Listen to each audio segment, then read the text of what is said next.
Bapak Ibu ASN, PNS dan anggota yang saya banggakan. Saya masih ingat beberapa waktu lalu Bapak Kepala Dinas mengatakan kepada kita di ULA bahwa mulailah aku tersenyum dengan siapapun. Marilah kita melupakan konflik. Tidak perlu lagi membahas tentang pendidikan. Itu masih ingat dengan apa yang saya katakan. Artinya apa?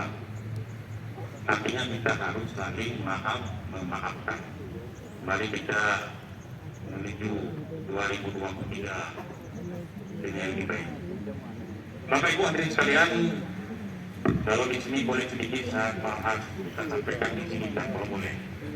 Dalam kitab Ihya Ulumuddin karya Al-Ghazali, Rasulullah SAW berkata kepada ummah di akhir.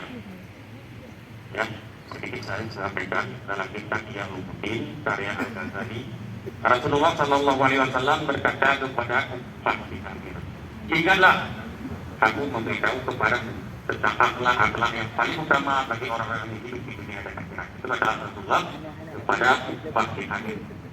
Aku memberitahu kepadamu tentang akhlak yang paling utama bagi orang-orang yang hidup di dunia dan akhirat. Yang pertama,